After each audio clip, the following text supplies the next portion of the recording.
Hey guys, I'm just going to say right now, I recorded this right before it was announced that the Chaos story would not be continuing after DLC 2, but I still decided to edit and upload this because, you know, it still carries over. So yeah, there you go, quick little inserted message. Have fun. Hey guys, what's going on? It's the Chills Phone here, and today I got a pretty good video for you. And we're going to be talking about the Chaos story and how it compares to the Aether story. We're not talking about how they compare in terms of whether or not they're connected. And we're not going to talk about like anything like weird about like the maps or something like that. We're going to be talking about why the Chaos story is better than the Aether story. And I know that might sound crazy to a lot of you longtime Zombies fans, but I'm hoping I can sway you to my opinion here. Because let's face it, I'm right. Anyway, first of all, I'd like to say that the new Blackout trailer just dropped, and it's for Operation Grand Heist. It's more set up for multiplayer, more set up for Blackout.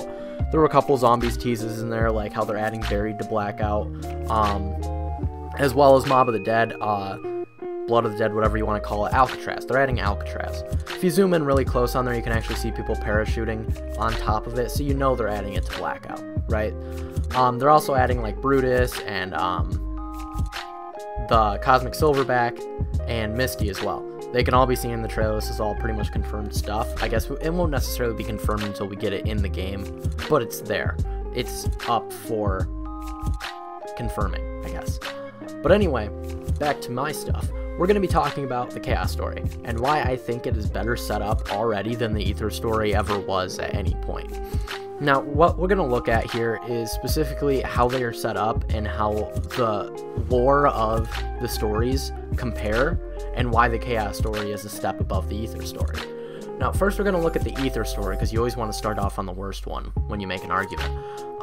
And basically, the Aether story tends to stick out to a lot of people so far, especially like the new fans, as being the old story. Now, obviously the reason for this is because it's been being built up since what, 2008, because that was when World at War was released. And that's where we kind of had like these little story implications. We had these little sounds and little Easter eggs that people started building into more of a cohesive narrative. Now back then, that's when Jimmy Zielinski was in charge of Zombies. And he really came into that position because they made it as a side mode, and he was kind of like the honcho of that. He was the guy there. Now, going into Black Ops 1, the Aether story was expanded with Kino der Toten, where we started getting more quotes, we started seeing more map depth, we started seeing more devotion of Zombies as a third game mode rather than just a side game. And it wasn't until Black Ops 2 that it really came into its own, because at the end of Black Ops 1, we had Moon and we had the remasters of the World at War maps, which was kind of like a pre-Zombie Chronicles for us. And that really brought a lot of people into the series. Everybody was playing Moon, and everybody wanted to get those remastered maps because they wanted to remember World at War, which was already where we were kind of holding on to that nostalgia, right? You know what I mean? Nostalgia that's really just held the community together for so many years when there were no other games to play. But anyway, as we got on with it, in Black Ops 2, we were introduced to a brand new crew after Moon who were living on the wreckage of Earth, trying to survive, when one of them starts hearing Richtofen in his head, and that's how we knew the stories were connected, right? So then, as the Aether story was continuing, it was getting so convoluted with people trying to figure out all kinds of crazy questions, like, who is this character? Who are the Marines in Verrucht? When they were remastered, was that canon? People were trying to figure out all kinds of different stuff, and all of a sudden we were thrown into a completely different crew for DLC. Was it DLC 2?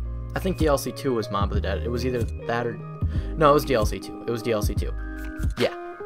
So we were thrown into Mob of the Dead, and we had a completely different crew, and it seemed like there were almost no implications towards the other stories, until more quotes were uncovered, which showed Weasel having some kind of connection to Nikolai. And that's how we knew that these stories existed within the same vein, within the same branch of the Aether story.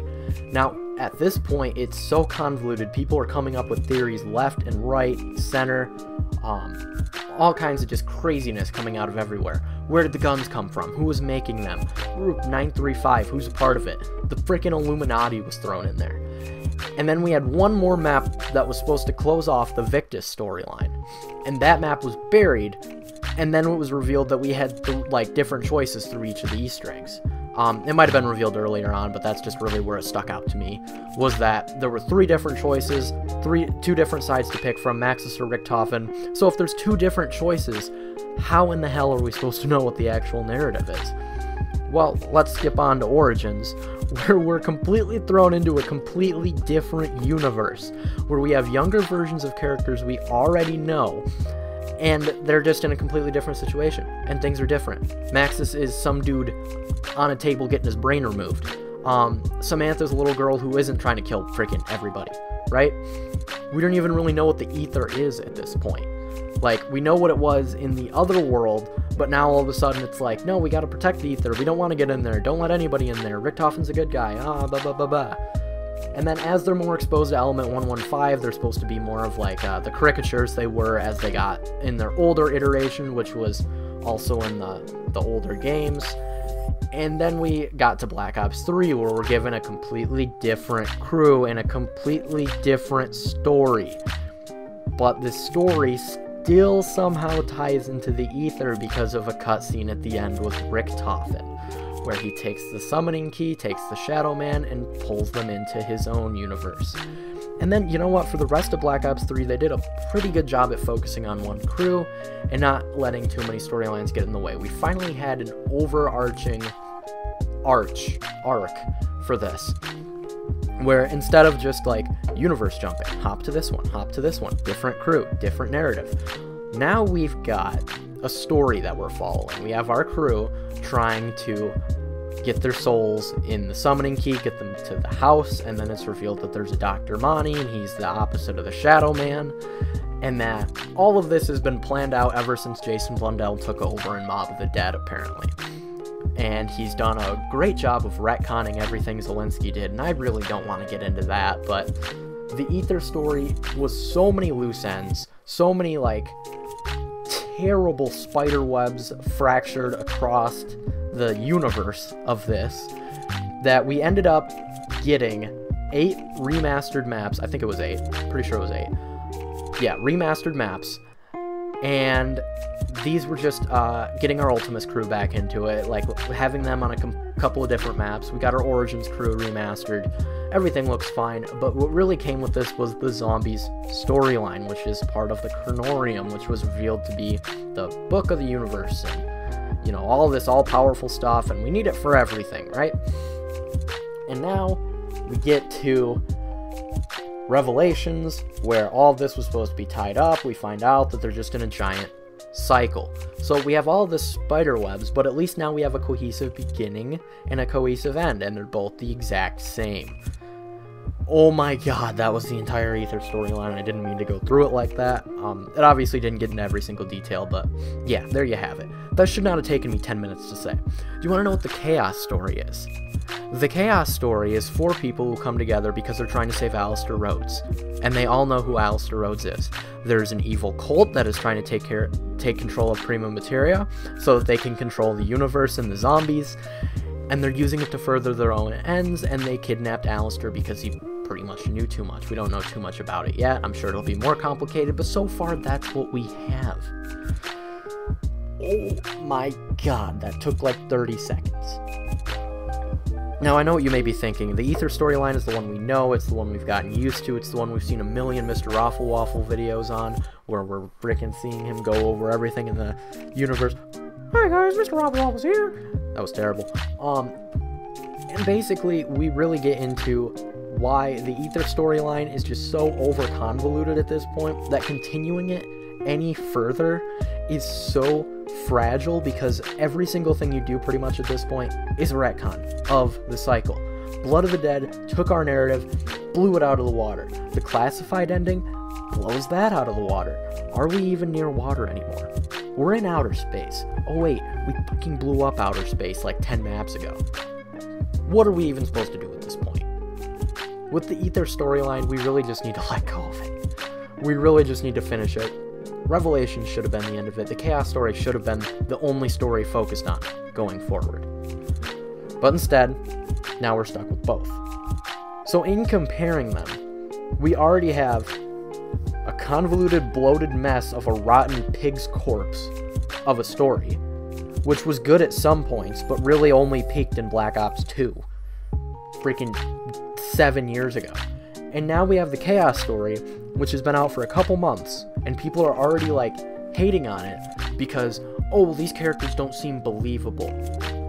You want to tell me what really sounds believable? Do you think in the throes of World War I and World War II, the most violent conflicts that the entire world has ever seen, you're going to tell me that a German, a Russian, an American, and a Japanese soldier all managed to work together for more than 5 minutes at a time, and it wasn't teaming up to kill any of the others? You want to talk historical accuracy in zombies? You want to talk about the Iron Cross being put in Kino der Toten? But you fail to look at the character developments that have destroyed the Aether storyline and retconned itself so many times that it's basically shitting itself and then wiping itself with that shit. Oh my god. I didn't even want this to be me hating on the Aether storyline. This is completely just off the wrist, but Jesus H. Christ. Now we get to the, like, Chaos story. Let me tell you, Voyage of Despair and 9 are two of the best launch maps we've ever had. Kino is only better if you look at it from nostalgia and don't look at the storyline implications of it, of this is a random place we teleported and we're all fighting zombies. You look at the storyline of 9 and Voyage, they're completely setting up the story that we've, like, already had to learn. Now, you look at Dead of the Night and it gives you a little prequel. There isn't a single good story out there, especially in movies and books, that doesn't start somewhere near the beginning but more towards the middle. You look at something like Wonder Woman. Wonder Woman was introduced in Batman v Superman in 2015, right? Wonder Woman didn't get her own movie until 2017. You think about that. Wonder Woman is one of the top grossing movies of all time. It's up there. It's in like the top 20 list. So don't you dare tell me a good story has to start at the beginning. None of the good, like, most of the good ones don't. Most of the good ones. I'm not going to use a definitive statement here because there are exceptions, of course. The Chaos story has so much potential if people would actually start to treat it as it is instead of how they want it to be. It doesn't have to be some grander save the universe adventure. The premium materia doesn't even have to be really what it is a building block of the universe. They don't have to treat it as like these people are going to destroy Earth, they're going to control Earth, they're going to do what they want with Earth. It could just be they want to control Alistair, they want to control the zombies and then take over the rest. And our goal is to stop them before that and get Alistair back. But no, because of our universe-hopping shenanigans, we now have to get used to this new story in the context that we've already been introduced to, where it's 4 ragtag soldiers agree to help save the world by following a mad doctor through his frickin' portal. Jesus Christ, it's like a bad episode of Rick and Morty, which there's like 2. I'm not gonna say what they are, I'll get punched. But really, when we're analyzing these stories, there is no way you can compare Aether to Chaos at this point. You can compare them as in apples to oranges, because you can compare them, but they're not similar enough that you can draw conclusive conclusions. Really, at this point, we're just beating a dead horse into the ground. And yeah, you can say what you want about Treyarch, you can say what you want about Activision. They're doing the best they can for fan service. Okay. The Chaos story is their attempt to make something new, to make something fun and interesting. So, it's really proven itself already to be better because it's not introducing all these different plot lines. It hasn't jumped universes. It's not doing anything like that. We're looking at a cohesive narrative that we can piece together based on clues within the map. They don't have to explicitly tell us the year they all take place in or anything like that. They don't have to do anything. They're choosing to give us this narrative rather than just bloating it. And as soon as they release a map that has them go to a different crew but it's still within the Chaos story, I'll eat my words. But so far, the Chaos story has proven itself to be a million times better than the Aether story. That was a lot. I just spoke for 14 minutes straight. I hope you enjoyed this. Make sure you drop a like, make sure you subscribe. And yeah, let me know what you guys think in the comments. You can follow my Twitter. I also stream over on Twitch. That'll be in the description. Make sure you guys check that out. And I hope you guys have a nice day. Thank you. Catch you in the next one.